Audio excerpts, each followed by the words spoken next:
A paz do Senhor Jesus. Vamos começar aqui mais um cafezinho com Jesus. Eu sou o pastor Alex, que apresenta o cafezinho. E hoje, meus amados irmãos, estamos no áudio 38. E estamos no capítulo 39, verso 7. Estamos narrando a história de Gênesis, né, e comentando alguns versículos, quebrando alguns paradigmas, explicando algumas coisas que talvez vocês não sabiam, que eu tenho certeza que vocês sabiam de muita coisa, né? Mas também estamos aprendendo muito mais. Bom, no capítulo 39, nós estamos falando de José na casa de Potifar e a maneira que ele começou a evoluir. Ele era um escravo, só que agora, como Potifar viu que Deus era com ele, e tudo que ele fazia prosperava, era abençoado, aconteceu que Potifar o exaltou, colocou ele para tomar conta das coisas de Potifar, né? Então ele já evoluiu. Lembra? Ele estava numa cova, foi vendido como escravo, só que agora ele é comandante dentro da casa, né? Tipo o mordomo mor, né? O senhor mordomo, o chefe. Bom, verso 7. E aconteceu depois dessas coisas que a mulher de seu senhor pôs os seus olhos em José e disse: deita-te comigo. O que aconteceu aqui é aquela famosa história, né? Ela olhou, era um homem formoso, bonito, e ela o desejou. Só que a cultura que ela tinha no Egito é diferente da cultura que José cresceu. Então, José sabia que aquilo era erro, era pecado, ela, porém, não via aquilo como erro, como um pecado, e ela o desejou. Porém, ele recusou e disse à mulher do seu senhor: eis que o meu senhor não sabe do que há em casa comigo, e entregou em minha mão tudo o que tem. Ninguém há maior do que eu nesta casa, e nenhuma coisa me vedou, senão a ti, porquanto tu és sua mulher. Como, pois, faria eu este tamanho mal e pecaria contra Deus? Viu? Que ele respeitou, ele disse assim: olha, o teu marido, o meu senhor, ele me colocou acima de tudo e ele me mandou tomar conta de tudo. Ele disse que eu tenho liberdade para tudo. A única coisa que eu não posso possuir e a única coisa que eu não posso tocar é a senhora. Entendeu, senhora? Porque se eu tocar a senhora, não estarei pecando só contra o teu marido, mas também contra o meu Deus. Gente, maravilhoso quando o homem é de Deus, né? Olha só, verso 10. E aconteceu que, falando ele cada dia a José, e não lhe dando ele ouvidos para deitar-se com ela e estar com ela, sucedeu, num certo dia, que veio à casa para fazer o seu serviço, e nenhum dos da casa estava ali. Nesse dia, ele estava sozinho. E ela lhe pegou pelo vestido, seu vestido, dizendo: deita-te comigo. E ele deixou seu vestido na mão dela e fugiu, e saiu fora, né? Ele fugiu dela, e ela ficou com os vestidos dele na mão. E aconteceu que, vendo ela que deixara o seu vestido em sua mão e fugira para fora, chamou aos homens de sua casa e falou-lhes, dizendo: vede, trouxe-nos um varão hebreu para escarnecer de nós. Entrou até mim para deitar-se comigo, e eu gritei com grande voz. Olha que mulher mentirosa. Como ela viu que ela não alcançou aquilo que ela queria, ela agora mente que foi ele que queria se deitar com ela. Verso 15. E aconteceu que, ouvindo ele que eu levantava a minha voz e gritava, deixou seu vestido comigo e fugiu e saiu para fora. E ela pôs o seu vestido perto de si, até que o seu senhor veio à casa. Potifar. Verso 17. Então falou-lhe conforme as mesmas palavras, dizendo: veio a mim o servo hebreu que nos trouxeste para escarnecer de mim. E aconteceu que, levantando eu a minha voz e gritando, ele deixou o seu vestido comigo e fugiu para fora. Ela está contando agora para o seu marido. Verso 19. E aconteceu que, ouvindo o seu senhor as palavras de sua mulher, que lhe falava, dizendo: conforme a estas mesmas palavras, me fez teu servo, a sua ira se acendeu. Agora Potifar ficou bravo.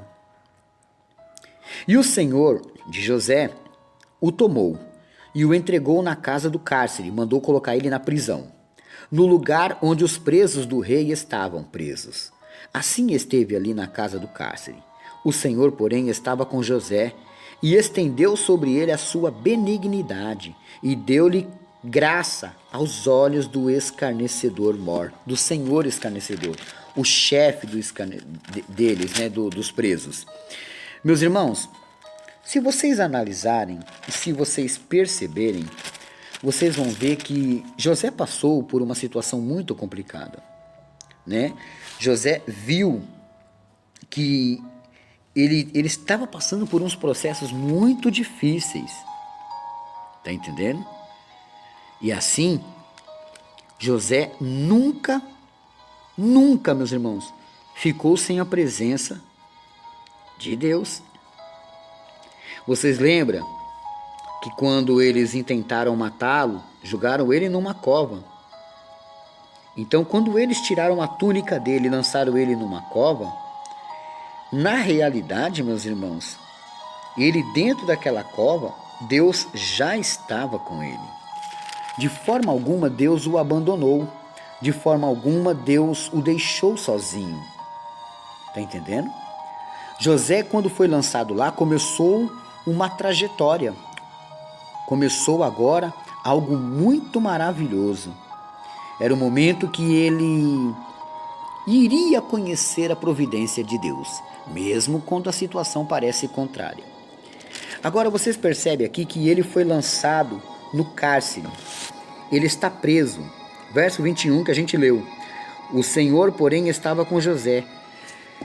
Pode-se dizer que foi a primeira vez que o Senhor pegou cadeia, porque ele estava dentro da cadeia com José. Verso 21. O Senhor, porém, estava com José e estendeu sobre ele a sua benignidade e deu-lhe graça aos olhos do carcereiro mor. Significa o quê? Que o chefe dos carcereiros, o chefe dos bandidos ali, achou graça, gostou de José, simpatizou-se com ele. Veja o verso 22. E o carcereiro mor entregou na mão de José todos os presos que estavam na casa do cárcere, e ele fazia tudo o que se fazia ali. E o carcereiro mor não teve cuidado de nenhuma coisa que estava na mão dele, porquanto o Senhor estava com ele, e tudo o que ele fazia, o Senhor prosperava. Agora vocês vê que a bagunça que tinha dentro daquela cela, daquela cadeia, o carcereiro mor, o chefe dos bandidos, não conseguia controlar. Quando ele entregou na mão de José, houve controle, porque Deus era com ele e fazia tudo prosperar, meus irmãos, né? Aqui nós finalizamos o capítulo 39 e vamos entrar agora no capítulo 40. Amém? Então, José está na cadeia, por um crime que ele não cometeu. Vamos lá. E aconteceu depois dessas coisas que pecaram o copeiro do rei do Egito e o padeiro contra o seu senhor, o rei do Egito. Então, o copeiro e o padeiro, né? Se você quiser marcar no papel, para facilitar seu raciocínio, fica fácil, tá? Ó, risca aí, copeiro e padeiro. A história agora vai começar a evoluir, só que você tem que entender o copeiro e o padeiro, copeiro e padeiro. Vamos entender aqui, ó. Eles pecaram contra o seu senhor, o rei do Egito. Verso 2 do capítulo 40. Indignou-se Faraó muito contra os seus dois eunucos, contra o copeiro mor e contra o padeiro mor, né? O chefe dos copeiros e o chefe dos padeiros, né? E entregou-os à prisão na casa do capitão da guarda, na casa do cárcere, no lugar onde José estava preso. Então, o copeiro e o padeiro foram para a mesma cela onde estava José. Olha Deus trabalhando. E o capitão da guarda pôs-los a cargo de José, para que o servisse, e estiveram muitos dias na prisão. Muitos dias, meus irmãos. Não está falando quanto tempo, mas muitos dias ficaram ali presos, né? E o capitão da guarda pôs-los a cargo de José. Então estavam pelo comando de José. Verso 5. E ambos sonharam um sonho, os dois, o copeiro e o padeiro, sonharam um sonho. Cada um do seu sonho na mesma noite, cada um conforme a interpretação do seu sonho. O copeiro e o padeiro do rei do Egito, que estavam presos na casa do cárcere. Olha só, Deus deu a eles um sonho. Só que como eles não têm interpretação, porque tem sonho que você sonha que um abacate caiu do pé e um passarinho pegou o abacate e voou. O que significa? Sei lá, o passarinho estava com fome. Eu não tenho interpretação de sonhos, mas a pessoa que tem interpretação de sonhos, ela pega isso aí e ela consegue decifrar aquilo. O fruto caiu do pé. Significa que chegou a hora porque estava maduro. E o passarinho pegou o fruto e voou. Significa que o fruto está pronto para partir. Aí, isso aqui é só uma interpretação que eu estou falando aqui, mas só para você ter uma ideia. A pessoa que tem interpretação, qualquer objeto, qualquer coisinha, ela consegue. Peça a Deus, meus irmãos, Deus dá. Verso 6.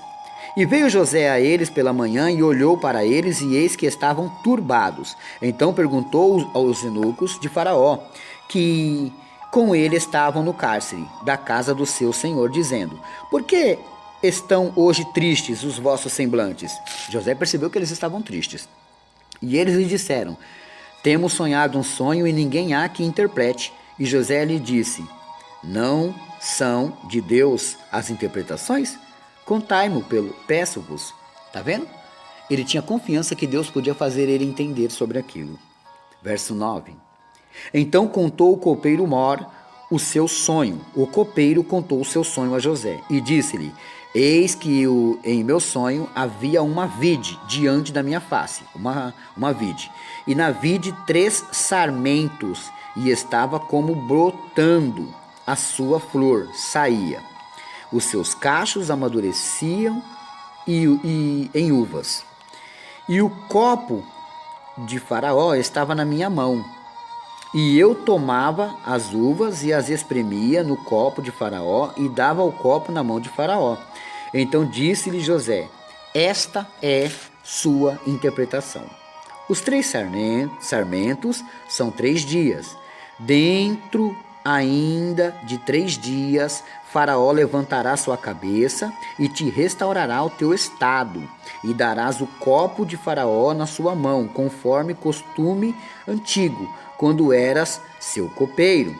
Porém, lembra-te de mim, quando te for bem, e rogo-te que uses comigo de compaixão, e que faças menção de mim a Faraó, e faze-me sair desta casa. Bom, ele interpretou que dentro de 3 dias ele estaria diante, ele ia sair da cadeia e voltar a trabalhar para o rei, dentro de 3 dias. Só que aí José falou: lembra de mim quando você estiver lá. E sabe o que aconteceu? Só amanhã você vai saber. Só amanhã. Eu amo fazer isso com vocês. Deixar vocês com gostinho de quero mais. Assim vocês voltam, né? Lição de casa de hoje, Provérbios 16, 3. Provérbios 16, 3, meus irmãos. Bom, vocês querem que eu deseje um abraço e um feliz aniversário para alguém ou para algum grupo? Vocês têm que me pedir uma semana antes, né? Devido ao Covid, eu estou fazendo os cafezinhos assim bem adiantados, né, meus irmãos? Eu peço que vocês, sempre quando acabarem o estudo, eu termino ele em 13 minutos. Eu peço para que vocês esperem o áudio acabar, meus irmãos. Escutem todos os meus recados, amém?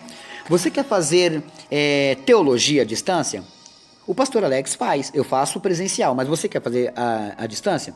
Existe um Instituto Quírios, que é barato e você pode fazer no cômodo da sua casa. Olha só, você vai falar com o pastor Valmir, 119-4006-2409. Fala que o pastor Alex do Cafezinho com Jesus te indicou, tá?